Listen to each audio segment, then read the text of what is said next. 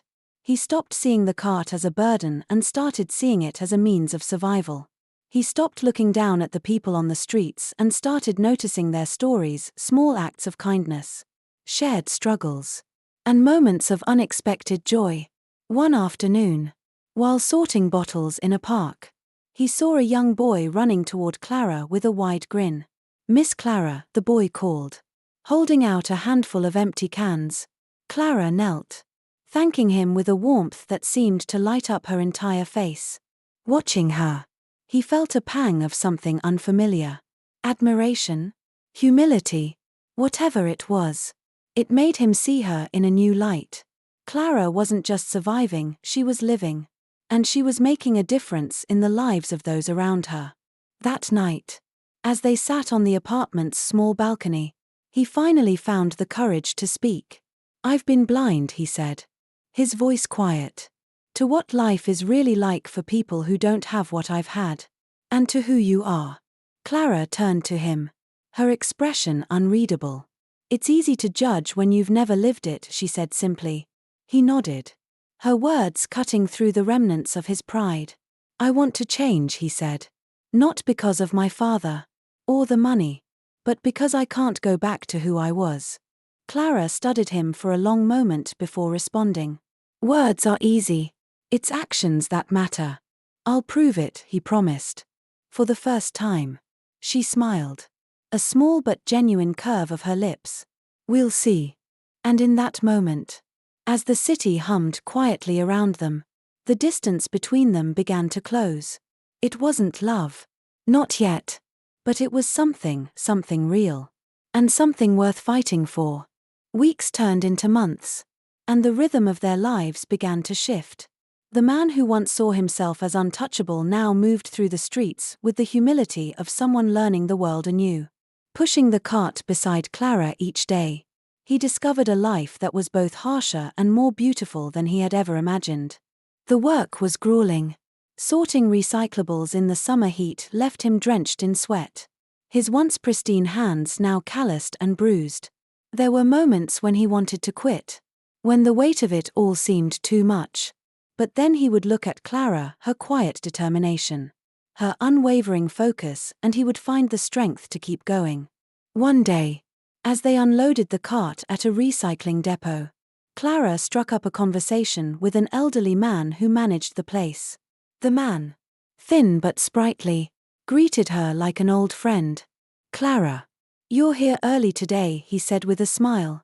Got lucky with a few extra fines. Clara replied, gesturing to the pile of bottles and cans.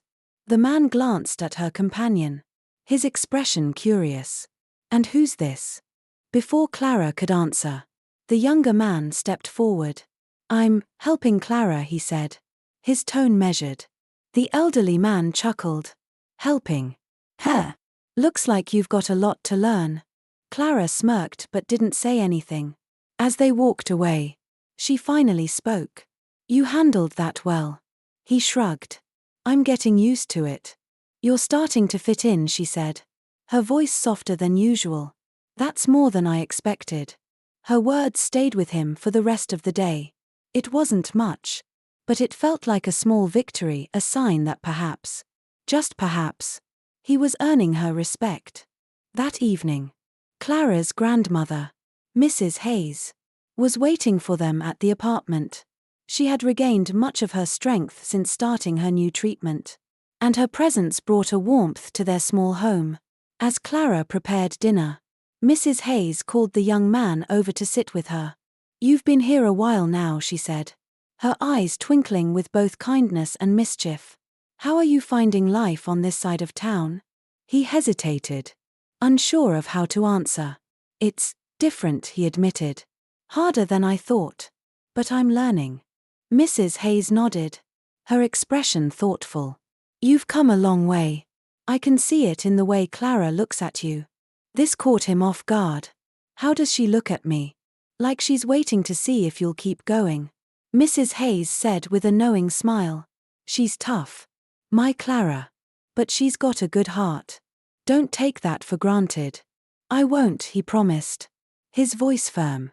Over dinner, the conversation turned to lighter topics, stories from Mrs. Hayes's youth, tales of Clara's childhood, and even a few hesitant jokes from their guest.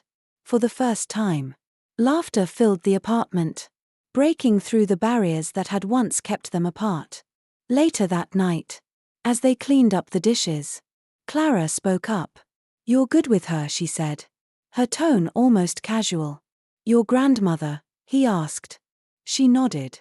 She's been through a lot. Seeing her smile like that, it means a lot to me. He paused, the weight of her words sinking in. She's amazing. And so are you. Clara. I'm starting to see why my father admires you so much. Clara looked at him, her expression unreadable. It's not about admiration. It's about respect. And that's something you're still earning. I know, he said. But I'll keep trying. The days continued, each one bringing new lessons. He learned the unspoken rules of Clara's world, the way to approach vendors without being dismissed, the art of spotting valuable materials in unlikely places, and the importance of community. He watched as Clara interacted with the people around her, offering a kind word here, a helping hand there. She wasn't just surviving, she was making the lives of those around her a little brighter. One afternoon, as they worked in a park, a group of children ran up to Clara, their laughter echoing through the air. They handed her a small bag of cans they had collected, their faces beaming with pride. Clara knelt to thank them, her smile wide and genuine. He watched the scene unfold, something stirring in his chest. For the first time, he realized that Clara's strength didn't come from her circumstances but from the way she chose to face them. Her resilience, her kindness, her ability to find joy even in the smallest of moments, it was unlike anything he had ever known. That evening, he found himself standing on the balcony, looking out at the city. Clara joined him, leaning against the railing. For a moment, they stood in silence, the distant hum of the city filling the air. "Do you ever think about leaving this life behind?" he asked. She glanced at him, her brow furrowed. "What do you mean?" "I mean, starting fresh. Somewhere new. With everything you deserve." Clara shook her head. "This is my life. It's not perfect. But it's mine. And there's a lot of good here. If you know where to look." He nodded, her words resonating more than he expected. "I think I'm starting to see that." Clara didn't respond, but the faint smile on her lips said enough. In that quiet moment, the distance between them seemed smaller than ever. It wasn't just about where they had been or where they were going, it was about who they were becoming. Together, the transformation he had started began to ripple out, reaching areas of his life and heart he hadn't known were closed off. Each day spent beside Clara showed him the power of resilience, the value of connection, and the beauty in the ordinary. Yet, for all the changes within him, he couldn't ignore the shadow of doubt that lingered between them. Clara was watching, always watching, waiting to see if his actions would match the promises he had made. One morning, he woke early, determined to surprise her. She was usually the first to rise, her day beginning with quiet preparation before their shared work. But today, he brewed the coffee and prepared their simple breakfast of toast and jam. When Clara entered the small kitchen, she paused in surprise. "You didn't have to do this," she said, her tone cautious. "I wanted to," he replied, placing a mug of coffee in front of her. "You do so much. It's about time I tried to keep up." She gave him a skeptical look but sat down. For a moment, they ate in silence, the simplicity of the moment feeling heavier than it should. "Why are you doing all of this?" Clara finally asked, her voice quiet but steady.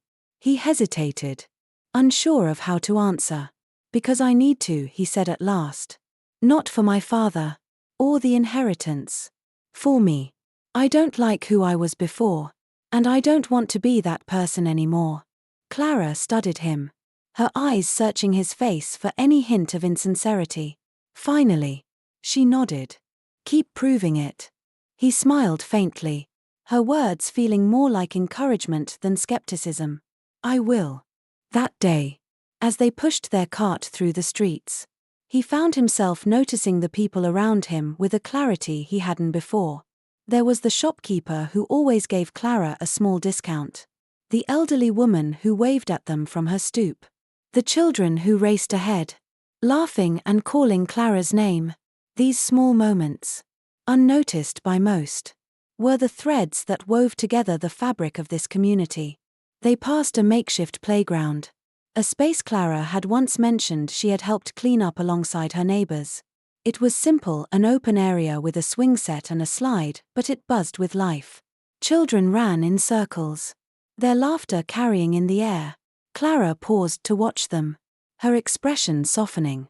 "You helped build this," he said, his voice filled with quiet admiration. "It wasn't just me," Clara replied. "It was all of us. That's how things get done around here." He nodded, understanding more about her with every passing day. Clara wasn't just surviving, she was building. creating, leaving her mark in ways that mattered far more than he had ever imagined. Later, as they stopped for a break in the shade of a tree, Clara leaned back against the cart, her gaze distant. "You asked me once if I ever thought about leaving this life behind," she said. "The truth is, I've thought about it. Who wouldn't want an easier life? But then I remember my grandmother, my neighbors, the kids in the park. If I left, who would look out for them?" Her words hit him harder than he expected. He realized how much of her life was driven by a sense of duty, not just to her family but to everyone around her. "You're stronger than anyone I've ever met," he said. She gave him a small, almost shy smile. "I'm just doing what needs to be done." That night, as they sat on the balcony, he brought up an idea that had been forming in his mind. "What if we could do more for this neighborhood?" he asked. "Fix up the park, expand the recycling program, maybe even start a community center." Clara turned to him, her eyes narrowing slightly. "Why?" "Because I want to help," he said simply, "and because this place deserves it." "You deserve it." For the first time, Clara seemed genuinely taken aback. "You'd do that?" "I would," he replied. "With your help. Of course." Clara was quiet for a long moment, and when she finally spoke, her voice was soft. "I'll think about it." The next few weeks were a blur of small but meaningful changes. He worked harder, pushed himself further, and began to take the lead in their daily tasks. Clara watched him closely, her guarded skepticism gradually giving way to something warmer. One evening, as they sorted recyclables in the apartment, Clara spoke up. "You know, I never thought you'd last this long." He glanced at her, surprised. "Why not?" "Because people like you don't usually stick around when things get hard," she said bluntly. "I guess I'm not who I used to be," he said with a faint smile. "Thanks to you."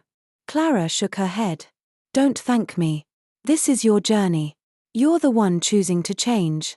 He nodded, her words resonating deeply. For the first time, he felt like he was becoming the person he had always wanted to be, someone who was more than his wealth. Someone who mattered for reasons that had nothing to do with money or status. And as he looked at Clara, he realized something else.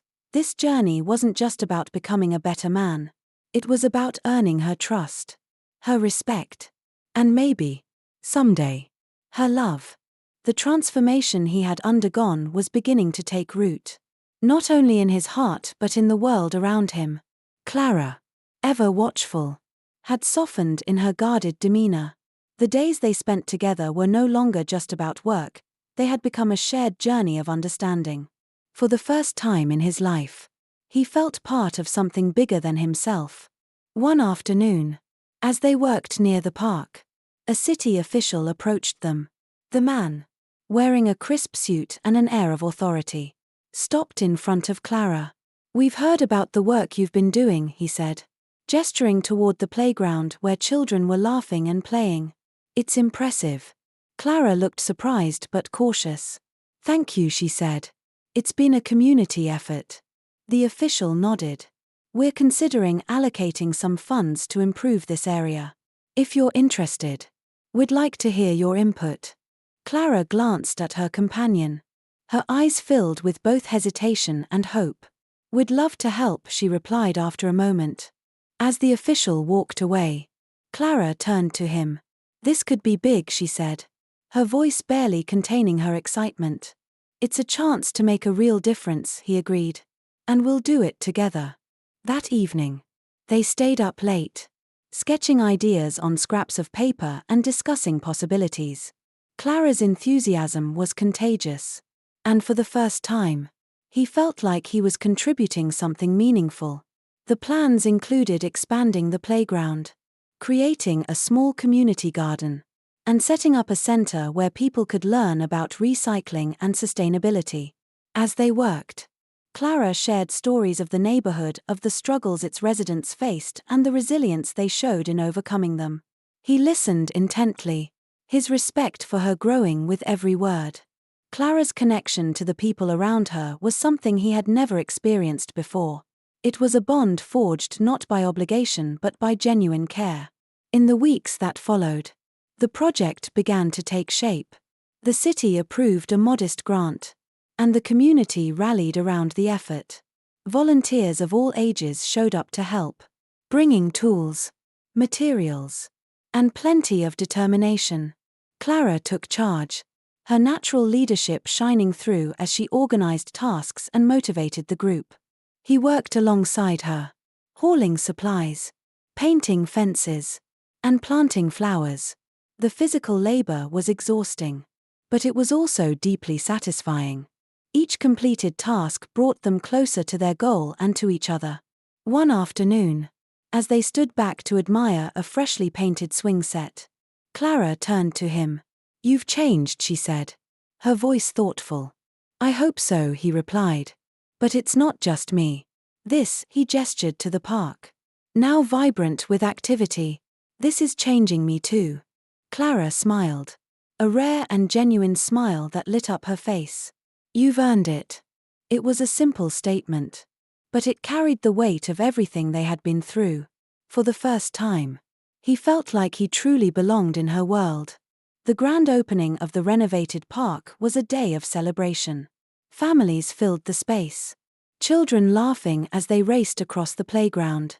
A small stage had been set up for speeches, and Clara stood at the center, looking both nervous and proud. When it was her turn to speak, she stepped forward, her voice steady despite the crowd. "This park is more than just a place to play," she began. "It's a symbol of what we can achieve when we come together. This isn't just about the work we've done, it's about the future we're building for our community." The applause that followed was thunderous. And for a moment, Clara seemed overwhelmed. But then she caught his eye, and the reassurance she found there gave her strength. Later that evening, as the crowd began to disperse, Clara and her companion lingered by the swings. The park, now illuminated by soft lights, felt almost magical. "You did good today," he said, breaking the comfortable silence. "We did good," she corrected, her tone light. He turned to her, his expression serious. "I couldn't have done any of this without you. You've shown me what it means to be part of something bigger than myself." Clara looked at him, her gaze steady. "You didn't just learn, you acted. That's what matters." For a moment, they stood in silence, the weight of the journey they had shared settling between them. Then, almost hesitantly, he reached for her hand. To his relief, she didn't pull away. "Clara," he began, his voice soft but firm, "I don't know where this will lead, but I know I want to keep building a life with you. Not because I have to, but because I want to." She studied him for a long moment, her eyes searching his for any trace of doubt. Finally, she smiled. "Let's see where it takes us." And in that moment, standing in the glow of their shared accomplishments, they both realized that what they had built wasn't just a park or a community project, it was a foundation for something far more profound.